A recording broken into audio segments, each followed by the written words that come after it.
Hello everyone, how are you all. So this is seventh class of horticulture. ठीक है, seventh class horticulture का चल रहा है और इसके पहले हम लोगों ने सिक्स क्लास किया है। देखो क्या क्या किया है फिर से मैं बता देता हूँ, हर वीडियो में मैं बताता हूँ इसलिए कि अगर आपका ये पहला वीडियो है ना तो आप सारे वीडियोज़ का आपका पता हो। ठीक है, देखो एक प्लेलिस्ट है। प्लेलिस्ट क्या है? ए फो फुल कोर्स, ए फो फुल कोर्स करके, हाँ उसको देख लेना इस चैनल पे।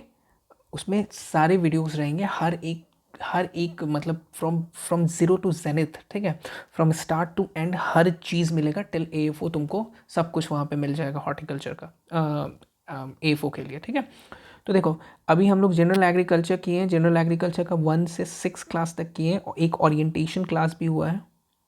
ओरिएंटेशन क्लास भी हुआ है और आपको देखोगे कि हॉर्टिकल्चर का 1 से देखो ये सेवन्थ क्लास भी आने लगा।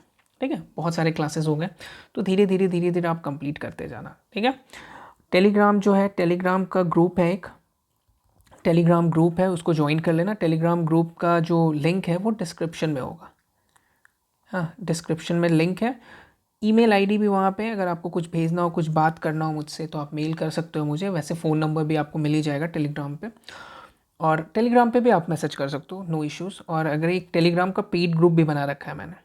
ठीक है, टेलीग्राम का पेड ग्रुप, इसमें क्या होता है ना कि ये जो आप पीडीएफ्स देख रहे हो ना वो पीडीएफ्स में डाल देता हूँ। ठीक है, उस पर कॉस्टिंग है, तो मैं रिकमेंड नहीं करूँगा आपको पेड ग्रुप करने का। अगर आपको पीडीएफ इन एनी केस चाहिए तब आपको ये ज्वाइन करना, नहीं तो आप ये टेलीग्राम ग्रुप ज्वाइन कर लो। ये ओपन डिस्कशन है, ओपन ग्रुप है, यहाँ पे आप डिस्कस कर सकते हो। ठीक है, यहाँ पे ऑलमोस्ट 800 हम लोग 800 मेंबर्स हो गए हैं हम लोग। ठीक है, तो हेल्दी डिस्कशन चलता है वहाँ पे, जो भी होता है एफओ के लिए, एग्रीकल्चर के लिए, डिफरेंट डिफरेंट चीज़ों के लिए। ठीक है, चलिए स्टार्ट करते हैं आज का हम लोग क्लास। इसके पहले हम लोग देख लेते हैं कि सिक्स क्लास में हमने क्या क्या पढ़ा। देखो ये सिक्स क्लास का है। हाँ, सिक्स क्लास में हम लोगों ने different fruit and vegetable cultivation start की थी। उसमें हम लोगों ने बनाना के बारे में पढ़ना स्टार्ट किया था। बनाना के डिफरेंट नेम्स देखा, न्यूट्रिशनल लेवल्स देखा, एरिया प्रोडक्शंस देखा, एक्सपोर्ट्स कहाँ होता है। देखो ये एक्सपोर्ट्स वाले क्वेश्चंस आए थे एग्जाम में। ठीक है, एक्सपोर्ट्स कहाँ होता है वो हमने देखा। को इसको थोड़ा सा मार्क करते हैं तो तुमको भी समझ आएगा ज़्यादा अच्छा से। ठीक है, हाँ क्या क्या हमने देखा, बनाना के डिफरेंट नेम्स देखा।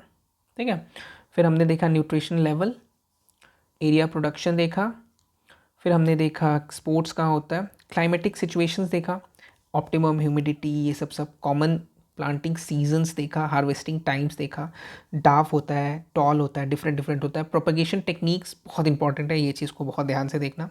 अकॉर्डिंग टू लैंड देखो 3 प्रकार के होते हैं, ये भी बहुत इंपॉर्टेंट है। इनके जो टाइमिंग्स है ना ये सब बहुत इंपॉर्टेंट है, ये सब आपको देख लेना है। प्लांटिंग टेक्निक्स देख लेना। प्लांटिंग टेक्निक्स में हमने कन्वेंशनल प्लांटिंग्स टेक्निक, एचटीपीस, टिश्यू कल्चर्स, ये सब सब देखा। इंपॉर्टेंट कल्चरल प्रैक्टिसेस इंपॉर्टेंट है भाई, बहुत इंपॉर्टेंट। डी सकरिंग होता है, प्रॉपिंग होता है, डी नेवलिंग होता है, और क्या होता है ये एग्जैक्टली कि इसका मतलब क्या क्या होता है, ये चीज़ भी आपको पता होना ज़रूरी है। डी हैंडलिंग तक हमने देखा था। वीडिंग भी होता है। वीडिंग में आपको क्या होता है, आपको पता है कि इट्स काइंड ऑफ ग्लाइफोसेट जो होता है ना वो हम लोग छिड़कते हैं। ठीक है, ग्लाइफोसेट छिड़कते हैं वायरसेस को अवॉइड करने के लिए। ठीक है, वायरसेस का बियरर होता है एक्चुअली, वो वायरसेस नहीं होता, वायरसेस के बियरर्स होते हैं। ठीक है, डिफरेंट डिफरेंट आपको वेजिटेबल्स, कुकुरबितासियस वेजिटेबल्स जो होते हैं वो जो होते हैं वायरसेस के बियरर होते हैं। वायरसेस उसमें आते हैं, उसके कारण इनडायरेक्टली अफेक्ट करता है हमारे बनाना क्रॉप्स को। ठीक है, तो वीडिंग में ये सब देखा। वीडिंग को बहुत डिटेल में जानना ज़रूरी नहीं था, इसलिए मैंने बहुत अच्छे से आपको डिटेलिंग नहीं दिया है। पर आप जो भी है, आप अगर पढ़ना है तो वीडिंग में हम लोग क्या यूज़ करते हैं, अगर वो चीज़ देखना है तो हम लोग इसमें हम लोग यूज़ करते हैं ग्लाइफोसेट्स। ठीक है, ग्लाइफोसेट्स यूज़ करते हैं, और वो भी कितना यूज़ करते हैं, 2 लीटर पर हेक्टेयर। ठीक है, क्यों यूज़ करते हैं, फॉर फॉर कुकुरबिटेसियस वेजिटेबल्स। ठीक है, कुकुरबिटेसियस वेजिटेबल्स। ठीक है, और ये क्यों क्यों ये, क्योंकि ये जो है ना ये है बियरर वायरस, वायरस का बियरर है। ठीक है, इसके लिए हम लोग यूज़ करते हैं। ठीक है, चलो नेक्स्ट में आते हैं हम लोग। नेक्स्ट में क्या आते हैं, इसमें भी कुछ कुछ चीज़ें बची हुई हैं कि इसको हम लोग कंप्लीट करके नेक्स्ट साइट्रस में आएंगे, सिट्रस क्रॉप्स में आएंगे, सिट्रस हॉर्टिकल्चरल क्रॉप्स में आएंगे। तो पहले हमको इसको कर लेते हैं पूरी कंप्लीट। ठीक है, चलो आ जाओ। तो अभी हम लोग क्या पढ़ेंगे, हम लोग बनाना को ही कंटिन्यू करेंगे। ठीक है, बनाना यहाँ पे हम लोग लिख देते हैं टू बी कंटिन्यू। ठीक है, कंटिन्यू करते हैं, थोड़ा सा और बचा है उसको भी कर लेते हैं। ठीक है, उसमें क्या है, हम लोग पहला चीज़ देखेंगे मटॉकिंग। ठीक है, मटॉकिंग होता है एक प्रोसेस, मटॉकिंग ये आपको बनाना में होता है। ठीक है, सबसे पहले चीज़ क्या जानना है कि मटॉकिंग होता किस में। थोड़ा सा अच्छा से नहीं लिखा है, एक मिनट यार, अच्छे से लिखते हैं। मटॉकिंग, मटॉकिंग, मटॉकिंग किस में होता है, बनाना में होता है। ये होता क्या है एक्चुअली, देखो केला जो होता है ना, जैसे बनाना जो हुआ ना, उसको आफ्टर हार्वेस्टिंग जो होता है, आफ्टर हार्वेस्टिंग अगर हम लोग जब हार्वेस्ट कर लेते हैं तो सूडो स्टेम जो होता है ना, सीडो स्टेम, ठीक है, सूडो स्टेम, सूडो स्टेम क्या होता है, स्टेम टाइप दिखता है पर वो स्टेम नहीं रहता है, तो सीडो स्टेम कट कर दिया जाता है और स्टम्प ना, इसका जो जैसे इतना सीडो स्टेम है, ठीक है, इस लेवल का, तो सीडो स्टेम यहाँ से कट कर दिया जाता है। ठीक है, इस लेवल से कट कर दिया जाता है। इस लेवल से कट करने के बाद ये इतना छोड़ दिया जाता है, ये कितना रहता है 0.6 मीटर, इस हाइट तक छोड़ दिया जाता है। क्यों छोड़ दिया जाता है, क्योंकि ये जो स्टंप है ना, ये जो स्टंप है ना, इसमें स्टोर्ड फूड रहता है, stored food.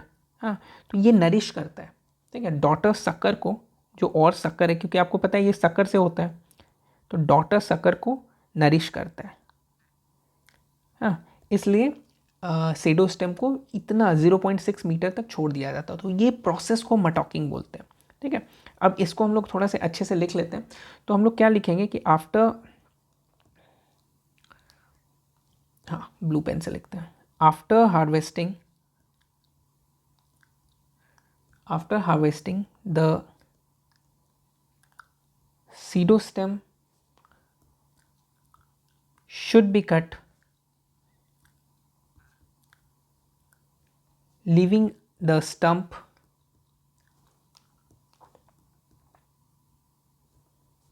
of about 0.6 metre. ठीक है, स्टम्प कितना 0.6 मीटर तक छोड़ दिया जाता है। वाई, क्यों छोड़ते हैं हम लोग इसको, because the left over stump, ठीक है, with it stored food, stump है तो इसमें फूड जो स्टोर्ड होगा ही कुछ ना कुछ। हाँ, continue to nourish, continue to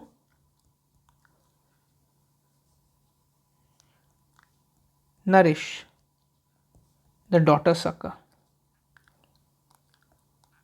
daughter sucker, daughter sucker को नरिश करने का काम में आता है। ठीक है, तो ये पूरा प्रोसेस जो है ना, इसको आपको मटॉकिंग बोलते हैं। ठीक है, तो ये इंपॉर्टेंट हो जाता है। मटॉकिंग थोड़ा सा डिफरेंट है, अभी तक आपको एग्जाम में दिखेगा नहीं, तो ये थोड़ा सा इंपॉर्टेंट हो जाता है, तो इनको आप देख लेना। ठीक है, चलो नेक्स्ट हम लोग क्या देखेंगे, नेक्स्ट हम लोग बात करेंगे माइक्रो न्यूट्रिएंट्स के फॉयलर स्प्रे। ठीक है, देखो ये जो बनाना क्रॉप्स है ना, उसमें फॉयलर मतलब फॉयलर स्प्रे आप समझ रहे हो ना, जैसे एक हम लोग बनाना क्रॉप देख लिए, मान लो ये बनाना क्रॉप है। हाँ, तो इसका जो स्प्रे है, यहाँ पे इंसान खड़ा है, तो फॉयलर स्प्रे ऐसे ऐसे स्प्रे कर रहा है। ठीक है, स्प्रेयर से। तो फॉयलर स्प्रे में हम लोग क्या डालते हैं, ये चीज़ हमारा ज़रूरी है। ठीक है, माइक्रो न्यूट्रिएंट्स, कौन सा माइक्रो न्यूट्रिएंट्स, तो हम लोग क्या लिखेंगे, micro nutrients foliar spray, foliar spray. ठीक है, okay, micro nutrients foliar spray, इसमें हम लोग क्या देखेंगे, इसमें देखो हम लोग 4 चीज़ यूज़ करते हैं। ठीक है, जो कि माइक्रो न्यूट्रिएंट्स यूज़ करते हैं स्प्रे में, किस में, बनाना में, इसमें हम लोग 4 चीज़ यूज़ करते हैं स्प्रेइंग करने में। वो कौन कौन सा 4 चीज़ है, तो आपको एक हो जाता है CuSO4। ठीक है, फिर आप देखोगे बोरिक एसिड, फिर आप देखोगे फेरस सल्फेट, फिर आप क्या देखोगे, जिंक सल्फेट। हाँ, ये चारों चीज़ हम लोग यूज़ करते हैं। अब इसमें क्या है ना कि देखो, इसमें हम लोग को सबसे पहला चीज़ जो आपको याद रखना है, वो सबसे ज़्यादा क्या यूज़ करते हैं। जैसे ये क्वेश्चन पूछ सकता है कि माइक्रो न्यूट्रिएंट्स में हम लोग सबसे ज़्यादा स्प्रे करने में कौन यूज़ करते हैं, तो उसका आंसर होगा जिंक सल्फेट। जिंक सल्फेट हम लोग 500 ग्राम यूज़ करते हैं। ठीक है, अगर हम लोग पर हेक्टेयर की बात कर रहे हैं तो। वहीं पे अगर हम लोग फेरस सल्फेट की बात करें, वही हम लोग फेरस सरफेस कितना यूज़ करते हैं, ये होता है 200 ग्राम। बोरिक एसिड की बात की जाए तो बोरिक एसिड हम लोग यूज़ करते हैं 100 ग्राम, और CuSO4 अगर कॉपर सल्फेट की बात की जाए तो ये भी हम लोग यूज़ करते हैं 200 ग्राम। तो इसमें दो चीज़ देखने को है कि अगर हम लोग बोरिक एसिड है, हाँ बोरिक एसिड है, तो बोरिक एसिड हम लोग 100 ग्राम सबसे कम यूज़ करते हैं, और सबसे ज़्यादा क्या यूज़ करते हैं, जिंक सल्फेट। जिंक सल्फेट ध्यान में रखना, जिंक सल्फेट इंपॉर्टेंट हो सकता है, ठीक है। चलो नेक्स्ट हम लोग क्या बात करेंगे, एवरेज ईल्ड। ईल्ड कितना है भाई, कितना देती है, ठीक है, एवरेज ईल्ड कितना है, हाँ, या बेसिकली आप बोलो कि ईल्ड कितना है। तो देखो अगर हम लोग ईल्ड की बात करें तो दो तरह से बात होता है। एक तो होता है एवरेज कितना है, मतलब एक बेसिकली माना जाए कि एवरेज ईल्ड कितना है बनाना का। तो देखो बनाना का एवरेज ईल्ड आप देखोगे 33.9 टन पर हेक्टेयर, ठीक है, ये होता है एवरेज ईल्ड, ठीक है। मगर डिफरेंट डिफरेंट वेराइटी से डिफरेंट डिफरेंट यील्ड डिफरेंट मिलता है। जैसे कि SDP वेराइटी आपका अगर है तो SDP वेराइटी में आपको कितना मिलेगा, 55 से 60 टन पर हेक्टेयर आपको मिल सकता है। इसीलिए तो SDP वेराइटीज़ करते हैं ना, क्योंकि आपको यील्ड जो प्रोडक्शन जो है वो ज़्यादा मिले। ये आप बोल सकते हो कि ये काइंड ऑफ नेशनल एवरेज, आप बोल सकते हो कि नेशनल एवरेज जो इंडिया का है वो ये है। पर SDP वेराइटी में आपका यील्ड बढ़ जाता है। वहीं पे अभी आप देखोगे ना कि अभी बहुत प्रोसेस बहुत बहुत पॉपुलर है, वो है यूजिंग ड्रिप इरिगेशन, ठीक है। यूजिंग अगर ड्रिप इरिगेशन कर रहे हैं और वी कैन से फर्टिगेशन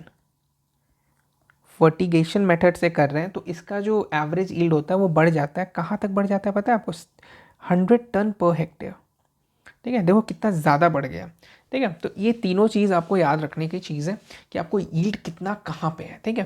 देखो DSSB का अगर प्रिपरेशन कर रहे हो ना, उसके लिए भी ये सब बहुत इंपॉर्टेंट है कि बहुत डीप में मैं जाके आपको सब कुछ बता रहा हूँ, ठीक है। अगर हम लोग वैरायटी की बात करें ना, जैसे हाईएस्ट कौन सा वैरायटी आपको एवरेज यील्ड देता है, ठीक है।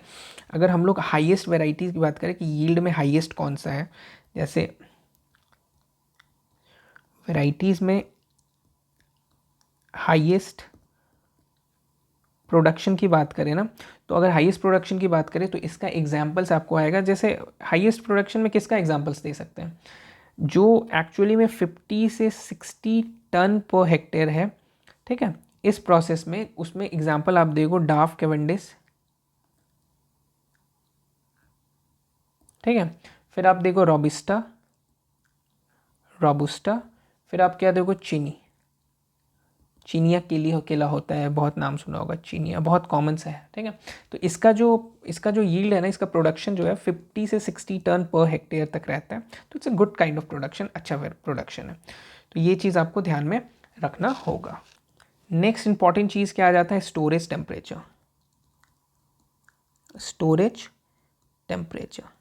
ठीक है।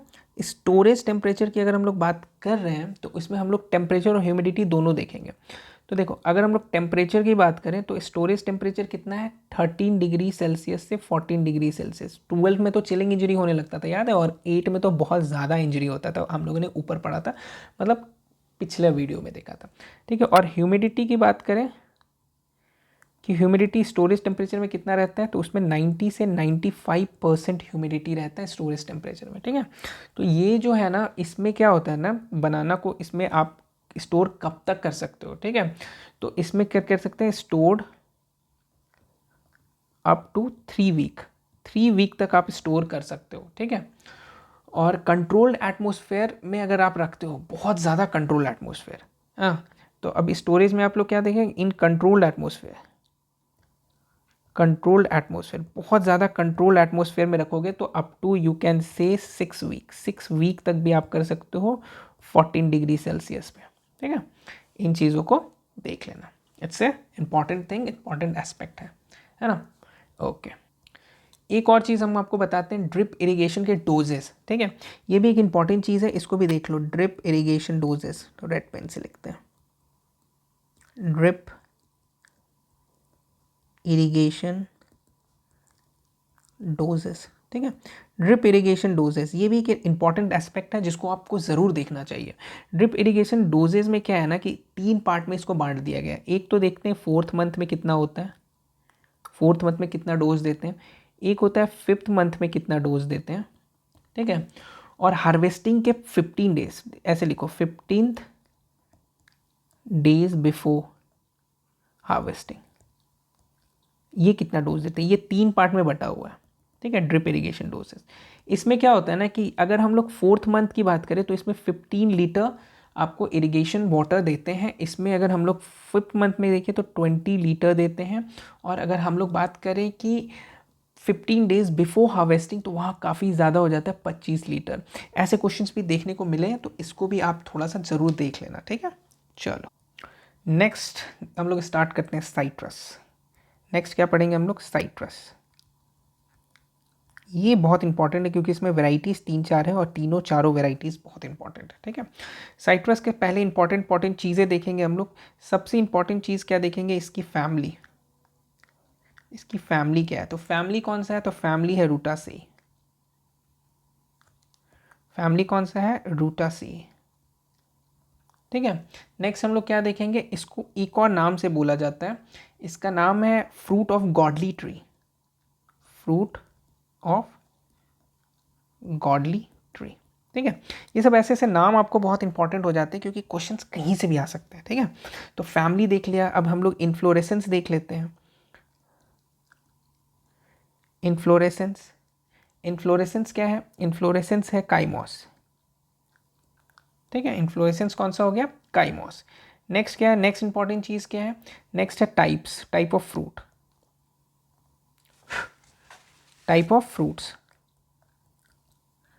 Types of fruit. ये कौन से टाइप ऑफ फ्रूट है, हेस्पेरिडियम, हेस्पेरिडियम, ठीक है। अब हम लोग साइट्रस के स्पेसिंग, एक कॉमन स्पेसिंग है साइट्रस का, कॉमन स्पेसिंग है, तो स्पेसिंग कितना है 5x5, ठीक है, 5x5 मीटर में, ऑफ कोर्स ये मीटर में होगा, है ना। तो इतनी चीज़ हैं जो हमको साइट्रस में जानने की है, बेसिक्स, बेसिक्स जो हमें जानना चाहिए, ठीक है। ओके, एक और चीज़ है, TSS कितना होता है, TSS, TSS कितना होता है, 8 से 12%, ठीक है। साइट्रस में TSS होता है 8 से 12%। आपको पता है rich source of vitamin C है citrus, rich source of vitamin C, ठीक है। चलिए देखो, साइट्रस के जो होते हैं ना वो बहुत सारे ग्रुप्स होते हैं, ठीक है। साइट्रस के बहुत सारे ग्रुप हैं, मगर अगर हम लोग नेशनल सिनेरियो में बात करें कि सबसे ज़्यादा क्या होता है, ठीक है, जैसे साइट्रस आपको पता होगा, जैसे हम लोग बात कर रहे हैं साइट्रस, ठीक है। साइट्रस के बहुत सारे टाइप्स होते हैं, जैसे हम लोग 3-4 टाइप की बात कर देते हैं। अगर हम लोग बात करते हैं जैसे लाइम एंड लेमन हो गया, ठीक है। फिर आपको हो गया मैंड्रीन, हाँ। फिर आपको हो गया स्वीट ऑरेंज, फिर आपको हो गया अदर, लिख लो, ठीक है। बहुत सारे वेराइटीज़ होते हैं। तो ये जो नेशनल सिनारियो में है ना, 44% साइट्रस जो होता है नेशनल सिनारियो में, जो प्रोडक्शन होता है वो मैंड्रीन का होता है, मतलब सबसे ज़्यादा इंडिया में मैंड्रीन होता है। उसके बाद बात करें तो 28% लाइम एंड लेमन होता है, ठीक है। 28% लाइम एंड लेमन होता है। स्वीट ऑरेंज की बात करें तो ये 18% स्वीट ऑरेंज होता है, और others you can say 10% other होता है, ठीक है। तो इतने सारे साइट्रस के डिफरेंट डिफरेंट वेराइटीज़ हैं, और सबसे ज़्यादा आपको दिमाग में क्या रखना है कि मैंड्रीन होता है, ठीक है। तो अब इसके हम लोग मेजर साइट्रस के स्पीसीज देख लेते हैं, ठीक है। मेजर साइट्रस स्पीसीज बात कर लेते हैं, क्या बात करते हैं, major citrus species, major citrus species. इसमें हम लोग क्या बोलेंगे, मेजर साइट्रस स्पीसीज में क्या होता है कि डिफरेंट डिफरेंट ग्रुप्स होते हैं।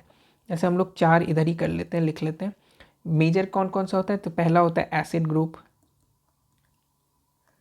फिर क्या होता है मैंड्रीन ग्रुप,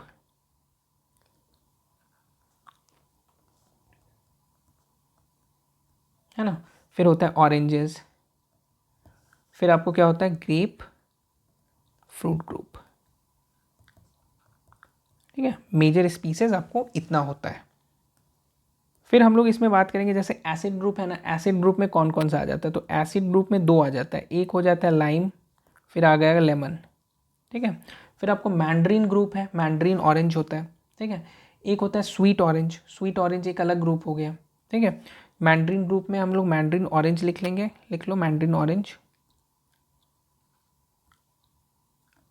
फिर ऑरेंजेस में हो गया स्वीट ऑरेंज, एक हो जाता है ग्रेप फ्रूट ग्रुप। इनका अगर हम लोग बात करें एरिया प्रोडक्शन में, तो देखो मोर और लेस डेप्थ सबका सेम रहेगा, ठीक है। जैसे हम लोग ये बात करते हैं, थोड़ा सा कलर चेंज कर लेते हैं क्योंकि यहीं पे हम लोग कंप्लीट कर लेंगे इसको, ठीक है। क्योंकि एक मिनट रुक जाओ, यहाँ पे इसको ऐसे कर देते हैं, फिर इसको यहाँ पे एक ग्रुप बना लें, ग्रेप फ्रूट ग्रुप, ठीक है। ओके, थोड़ा सा कलर चेंज करते हैं ताकि आप लोगों को भी अच्छा लगे। ग्रीन कर लेते हैं, ठीक है। चलो, तो एसिड ग्रुप में हम लोग क्या देखेंगे कि लाइम एंड लेमन का जो एरिया है ना, जैसे एरिया ऐसे लिखते हैं हम लोग, ठीक है। एरिया लिख लेते हैं, फिर लिख लेते हैं प्रोडक्शन, फिर लिख लेते हैं हम लोग प्रोडक्टिविटी, ठीक है। तो एसिड ग्रुप का जो है ना एरिया आंध्र प्रदेश होता है, प्रोडक्शन भी आंध्र प्रदेश होता है, और प्रोडक्टिविटी जो है ना वो कर्नाटक होता है, ठीक है। वहीं पे अगर हम लोग मैंड्रीन की बात करें तो मैंड्रीन आपको सबसे ज़्यादा एमपी में होता है, प्रोडक्शन भी आपको, एरिया भी एमपी में है, प्रोडक्शन भी एमपी में, और प्रोडक्टिविटी में फिर कर्नाटका आ जाता है, ठीक है। यहीं पे स्वीट ऑरेंज की बात करें तो एरिया में भी आंध्र प्रदेश, प्रोडक्शन में भी आंध्र प्रदेश, और प्रोडक्टिविटी में भी आंध्र प्रदेश, ठीक है। देखो इधर उधर हो सकता है प्रोडक्शन प्रोडक्टिविटी, इसको ना थोड़ा सा लेटेस्ट देखना, ठीक है। लेटेस्ट देखोगे ना तो क्या होगा ना कि हो सकता है कि कोई टॉप कर गया हो, कोई फ्लॉप कर गया हो, तो एरिया प्रोडक्शन प्रोडक्टिविटी हमेशा एक बार देख लेना चाहिए लेटेस्ट, ठीक है। जैसे ग्रेप फ्रूट ग्रुप हुआ तो इसका ऑरिजिन क्या है, इसका ऑरिजिन क्या है, ऑरिजिन देखो इसका मलेशिया में, मलेशिया में, ठीक है। और ये ग्रेप फ्रूट का एक और चीज़ है कि ये एयर लेयरिंग से होता है, ठीक है। ये चीज़ आपको याद रखना है, हाँ। और कमर्शियल प्रोपगेशन, ठीक है, कमर्शियली जो बोलते हैं, कमर्शियली। वहीं पे अगर हम लोग बात करें कमर्शियली, तुमको मैंडरीन ऑरेंज जो है ये आपको किससे होता है कमर्शियली, यहाँ पे लिख लेते हैं, कमर्शियली ये टी बडिंग से होता है, यहाँ पे लिख लेते हैं टी बडिंग, जगह की थोड़ी कमी है, थोड़ा सा देख के लिखना, टी बडिंग, ठीक है। ओके, इसका जो मैंडरीन का है, मैंडरीन का आपको और क्या बचा, ठीक है, मैंडरीन जो होता है वो सीड प्रोपगेशन से होता है, ठीक है, propagation seed T budding, okay. हाँ, फिर हम लोग क्या देखेंगे इसमें, हम लोग पीएचएस देखेंगे, पीएच, इसका पीएच कितना होता है, इसमें पीएच होता है 6.5 से 7 पीएच, ओके, ठीक है। डेप्थ कितना होता है एसिड ग्रुप में, एसिड ग्रुप में डेप्थ होता है 2 से 2.5 मीटर, ठीक है, ये डेप्थ होता है। और आपको स्पेसिंग कितना होता है 5 × 5 मीटर, ये आपको स्पेसिंग हो गया, ठीक है। इसका एग्जाम्पल क्या है, कागजी लाइम, कागजी लाइम, ये आपको एग्जाम्पल हो गया, एग्जाम्पल क्या हुआ, कागजी लाइम, ठीक है। तो इतना कुछ आपको एसिड ग्रुप में याद रखना है ना। Lime, lemon, area, production, productivity, ये सब देख लिया। मैंड्रीन में हमें क्या देखना है, मैंड्रीन में हमने देखा MP Karnataka, area, production, productivity, T budding. Mandarin में हम लोग क्या देखेंगे, मैंड्रीन में हम लोग देखेंगे, यहाँ पे मैंड्रीन का लिख लेते हैं, ठीक है। मैंड्रीन में हम लोग देखेंगे टेम्परेचर, टेम्परेचर कितना है 10 से 35 डिग्री के बीच में हो सकता है। पीएच, पीएच कम हो जाता है, 5.5 से 6.5 भी चलता है ना। उसके बाद आपको क्या है, इसका स्पेसिंग जो है, स्पेसिंग जो है 6 × 6 हो जाता है, ठीक है। ये दोनों में डिफरेंस है, दोनों का डिफरेंस थोड़ा सा ध्यान में रख लेना, ठीक है। तो ये मेजर चीज़ है, एसिड ग्रुप और मैंड्रीन ये ज़्यादा पूछे जाते हैं, इसलिए मैंने इसको ज़्यादा डिफाइन कर दिया आपको, हाँ। इसका आपको जो नॉलेज है वो बहुत कम जगह दिखेगा, मैंने इसके प्रॉपर जो वेबसाइट्स है, गवर्नमेंट वेबसाइट्स है, उसमें से ये सब निकाला है, तो इसलिए आपको इतना ज़्यादा डीप एनालिसिस दिख रहा होगा, ठीक है। ओके, चलिए आगे बढ़ते हैं। नेक्स्ट अगर हम लोग एसिड ग्रुप थोड़ा सा देख लेते हैं, एसिड ग्रुप, एसिड ग्रुप जो हमने पढ़ा अभी, जिसके अंतर्गत क्या आता है, लाइम एंड लेमन आता है, ठीक है। क्या क्या आता है, lime and lemon. Acid group जिसके अंतर्गत लाइम एंड लेमन आता है, उसमें हम लोग कुछ कुछ कॉमन नेम्स देख लेते हैं, कॉमन वेराइटीज़ की नेम, ठीक है। तो इसमें आ जाता है एसिड लाइम, ठीक है। फिर आप देखोगे क्या नाम आएगा, कागजी लाइम, कागजी लाइम, है ना। इसको आप और से और बोलते हैं मैक्सिकन लाइम, मैक्सिकन लाइम, ठीक है, ये सब चीज़ आपको बताते हैं। नेक्स्ट इसके अंदर एक और चीज़ आता है, वो है स्वीट लाइम। तो ये सब आपको वेराइटीज़ कुछ आपको दिखेगा एसिड ग्रुप के अंदर। ठीक है, तहीती लाइम भी होता है, तहीती लाइम। ठीक है, पूछ सकता है। ठीक है, तहीती लाइम को पर्शियन लाइम भी बोलते हैं, पर्शियन लाइम। ये सब क्या है ना कि देखो एसिड ग्रुप में पूछ देगा ना, ऐसे पूछ देगा तहीती लाइम किस बिलोंग करता है, किस से बिलोंग करता है। ठीक है, एसिड ग्रुप से, मैंड्रिन ग्रुप से, ऑरेंजेस, ग्रेप फ्रूट ग्रुप से। तो आपको ये पता होना चाहिए, एसिड लाइम, कागजी लाइम, स्वीट लाइम, तहीती लाइम। ठीक है, आपको एक और चीज़ होगा रंगपुर लाइम, रंगपुर लाइम। ठीक है, ये सब चीज़ आपको पता होना चाहिए, जिसमें यू कैन से कागजी लाइम जो है ना मोस्ट पॉपुलर है। इसको आप घेरा करके यहाँ पे लिख लेना, it's a most popular variety,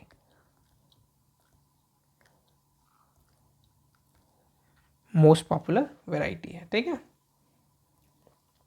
और ये जो है ना रंगपुर लाइम, ये क्यों यूज़ होता है पता है? It's use for rootstock purpose, it's use for rootstock purpose. ये चीज़ भी आपको ध्यान में रखना पड़ेगा। ये तो हुआ भैया आपका लाइम का वेराइटी। ठीक है, ये जो हमने पढ़ा ये तो पूरा हो गया लाइम का वेराइटी। अब अगर हम लोग लेमन का वेराइटी पढ़ते हैं, हम लोग लेमन का अगर वैरायटी पढ़ते हैं तो लेमन के वैरायटीज़ में क्या क्या पढ़ेंगे? देखो लेमन के वैरायटी में होगा, जानते हो क्या क्या? कुछ कुछ वैरायटीज़ का नाम लिख लो। यूरेका, ठीक है, फिर आप देखोगे लखनऊ सीडलेस, हाँ लखनऊ सीडलेस, इसको और भी नाम होता है, इसमें असम लेमन भी बोलते हैं इसको, असम लेमन। ठीक है, फिर आपको कागजी लाइम। ठीक है, कागजी लाइम नहीं, कागजी कलन होता है। ठीक है,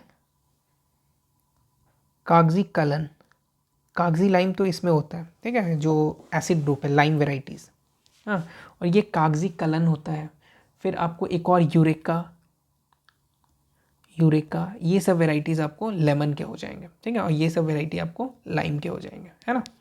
चलो, इसको मैं अगर ऐसे बांट दूँ तो आपके लिए बहुत अच्छा रहेगा। देखो ये जो वेराइटीज़ है ना, हाँ ये आपको लाइम के हो गए, और ये जो वेराइटी हैं ये लेमन के हो गए।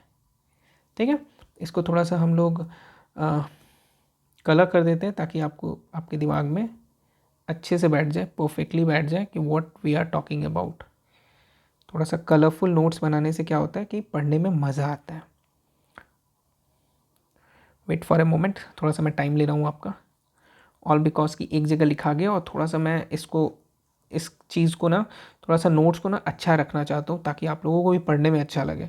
क्या होता है ना कि हैंड रिटन है ना, तो हैंड रिटन में होता क्या है कि समझ तो बहुत अच्छे से आता है, मगर होता क्या है कि थोड़ा सा गजबज हो जाता है, थोड़ा सा बहुत ज़्यादा हैपहज़ार्ड, बहुत ज़्यादा अजीब हो जाता है। इसलिए मैं इसको थोड़ा सा क्लियर रखने के लिए मैं ये सब अभी कर रहा हूँ। और ये हाँ देखो,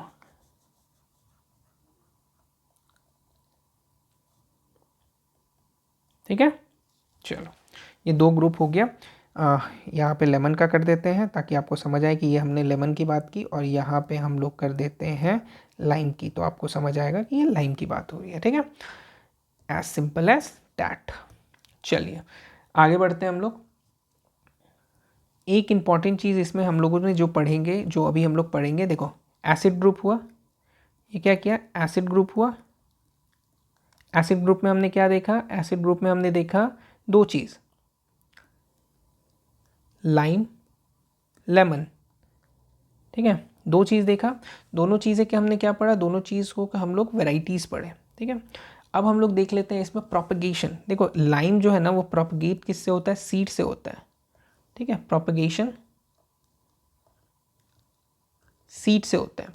यहीं पे हम लोग लेमन का प्रोपगेशन टेक्निक्स देखेंगे तो ये बडिंग से होता है। किस पे बडिंग होता है?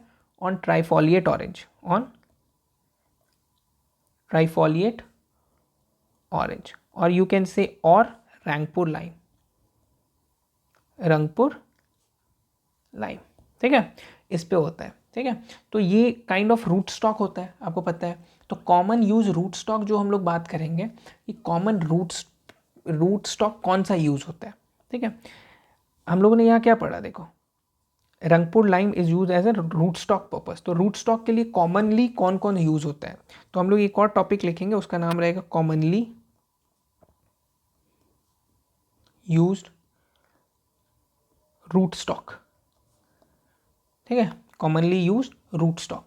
कॉमनली यूज्ड रूट स्टॉक में हम लोग क्या क्या पढ़ेंगे, ठीक है। तो सबसे पहला चीज़ हम लोग क्या पढ़ेंगे, देखो हम लोग अभी पढ़े रंगपुर लाइम, ठीक है, ये एक रूट स्टॉक है। नेक्स्ट क्या देखेंगे, नेक्स्ट होता है रफ लेमन, ये दूसरा रूट स्टॉक है। नेक्स्ट क्या है, नेक्स्ट होता है ट्राइफॉलिएट राइम, ट्राइफॉलिएट ऑरेंज। और एक और रूट स्टॉक जो कॉमनली यूज्ड होता है उसका नाम है सॉर लाइम। ठीक है, तो इतने सारे रूट स्टॉक यूज होते हैं। कॉमनली यूज्ड रूट स्टॉक में बात करें तो Rangpur lime, rough lemon, trifoliate orange और सोर लाइम। तो हो सकता है पूछ दे कि कॉमनली यूज्ड रूट स्टॉक कौन सा होता है। ठीक है, अगर हम लोग फिर बात करते हैं यील्ड की, हाँ, कि कितना यील्ड होता है, एक ऑन एन एवरेज बात किया जाए तो 25 ton per hectare per year, ये आपको कॉमनली यील्ड जो होता है लाइम का। हाँ, तो अभी क्या देख लेते हैं ना, तो थोड़ा सा हम लोग एकदम एक स्टेट लेवल पे लाइम एंड लेमन को देखते हैं कि कहाँ सा कौन सा वेराइटीज़ जो है वो कहाँ मिलता है। ठीक है, तो देखो ये जो वेस्टर्न एंड सदर्न इंडिया है ना, जैसे वेस्ट इंडिया ये वाला एरिया, ठीक है, सॉरी ये साउथ हो गया और ये जो वेस्ट एरिया है, ठीक है, ये जो दोनों जगह है ना, ये आपको कौन सा लाइम मिलेगा, तो यहाँ पे आपको रंगपुर लाइम मिलेगा, रंगपुर लाइम। ठीक है, और आपको फिर कागजी लाइम जो है ना वो किस एरिया में मिलेगा, महाराष्ट्र, आंध्र प्रदेश, कर्नाटका। ठीक है, कागजी लाइम कहाँ मिलेगा, जैसे ये जो कागजी लाइम है, यहाँ पे लिख लेते हैं हम लोग, कागजी लाइम ये कहाँ मिलेगा, ये आपको मिलेगा महाराष्ट्र। ठीक है, फिर आपको मिलेगा आंध्र प्रदेश, फिर कहाँ मिलेगा, कर्नाटक साउथ में। ठीक है, फिर हम लोग क्या देखेंगे, लेमन्स। ठीक है, लेमन्स, लेमन्स जो है वो आपको कहाँ मिलेगा, ये आपको लेमन्स जो है जनरली मिलेगा वेस्ट बंगाल, असम, यूपी। ठीक है, ये वाले एरिया में, ये वाले एरिया, ये वाले एरिया। ठीक है, ये सब जो एरिया है यहाँ पे आपको बेसिकली आपको मिल जाएगा लेमन्स। ठीक है, असम, यूपी, ये वाला एरिया, ठीक है, ये ऐसे ऐसे एरियाज में, महाराष्ट्र, आंध्र प्रदेश, कर्नाटक साउथ में ही आ गया। ठीक है, इधर वाले एरिया में आप जोड़ लोगे तो ये कागजी लाइन। ठीक है, ऐसे मैपिंग करके भी पढ़ोगे तो आपके दिमाग में ज़्यादा घुसा रहेगा। हाँ, तो ये था पूरा आपको जो लाइम एंड लेमन के बारे में हम लोग बात कर रहे थे। ठीक है, यहाँ पे देखो कहाँ से हम लोगों ने ये सब स्टार्ट किया था, एसिड ग्रुप, ये वाला एरिया है ना। अब हम लोग बात करेंगे मैंडरीन ग्रुप के बारे में। चलिए क्या बात करेंगे, Mandarin group. Okay, Mandarin group में हमने क्या देखा कि हम लोगों ने जो पढ़ा था वो पढ़ा था हम लोग टी बडिंग से करते हैं। ठीक है, तो या कमर्शियली हम लोग जो बात करेंगे, कमर्शियली इसको प्रोपगेट हम लोग करते हैं टी बडिंग से। ठीक है, पर अगर वो क्वेश्चन में आपसे पूछ देता है कि जनरली कैसे करते हैं, जनरली, तो जनरली हम लोग मैंडरीन सीड से करते हैं। ठीक है, ठीक है, कमर्शियली टी बडिंग से और जनरली हम लोग सीड से करते हैं। यहीं पे हम लोग लाइम एंड लेमन के बारे में भी पढ़े थे, याद करो लाइम एंड लेमन का प्रोपगेशन कैसे होता था। देखो लाइम का सीड से होता था, लेमन का बडिंग से होता था। ठीक है, तो ये चीज़ों को ध्यान में रखना है, ये क्वेश्चन 2020 में आया था। ठीक है, तो इन चीज़ों को ध्यान में रखना है कि लाइम किससे होता है, लेमन किससे होता है, यही तो चीज़ है, यही सब चीज़ें जो है जो इन डेप्थ क्वेश्चन है कहाँ से आता है, यही सब चीज़ें आती हैं। और ये चीज़ आपको क्या होगा कि ऐसे पढ़ोगे तो आपके दिमाग में नहीं आएगा कि ये पढ़ना चाहिए कि नहीं, ये इंपॉर्टेंट है कि नहीं, पर आप जब वीडियो कोर्स देखोगे तो आपको पता रहेगा कि हाँ चाहिए मैंडरीन को कमर्शियली टी बडिंग से करते हैं, जनरली सीड से करते हैं। और यहाँ पे अगर हम लोग लाइम लेमन की बात करें तो लाइम को हम लोग सीड से करते हैं और लेमन को जो है बडिंग से करते हैं। हालांकि ये एक ही एसिड ग्रुप का है, पर देखो डिफरेंट डिफरेंट वे से इसको करते हैं। मैंडरीन के डिफरेंट डिफरेंट, चलो मैंडरीन के कुछ कुछ वेराइटीज़ देख लेते हैं और उसके बाद इस लेक्चर को ख़त्म करते हैं, क्योंकि 34-35 मिनट्स बहुत होता है एक बार में कंप्लीट करने के लिए। ठीक है, अगर हम लोग वेराइटीज़ की बात करें, वेराइटीज़ की बात करें मैंडरीन की, मैंडरीन ग्रुप्स का, तो इसमें होता है खासी ऑरेंज। ठीक है, खासी ऑरेंज, ये पॉलीएम्ब्रॉयनिक वेराइटीज़ होता है, इसको और भी इसको लिख सकते हो पॉली एम्ब्रॉयनिक वेराइटी, ठीक है। फिर आपको क्या हो जाता है, कुर्ग ऑरेंज, है ना, खासी ऑरेंज, कुर्ग ऑरेंज, दो चीज़ होता है। देखो खासी ऑरेंज जो बेसिकली ये जो एरियाज़ है ना इसका, इसका असम और मेघालय है, Assam and Meghalaya north east में, ठीक है। और ये जो कुर्ग ऑरेंज है ना, कुर्ग मतलब कर्नाटका ही होता है, कर्नाटका में एक प्लेस है कुर्ग, ठीक है। फिर आपने मार्केट में आजकल बहुत सारा देखा होगा, किन्नो, किन्नो वैरायटी का बहुत सारा आता है ना, ऑरेंज किन्नो। तो किन्नो जनरली ये, और ये होता कहाँ है, किन्नो पंजाब का वैरायटी है ना, किन्नो पंजाब का है। फिर आप देखोगे एक होता है दार्जिलिंग ऑरेंज,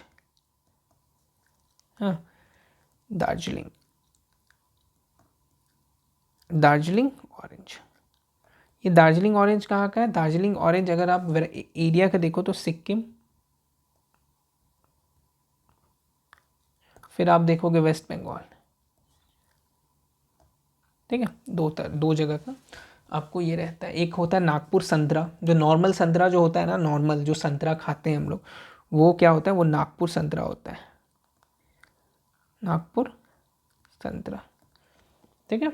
ओके, चलिए तो इसका हम लोग स्पेसिंग तो सब देख लेते हैं। स्पेसिंग अगर आपको याद नहीं है तो हम लोग स्पेसिंग फिर से लिख लेते हैं।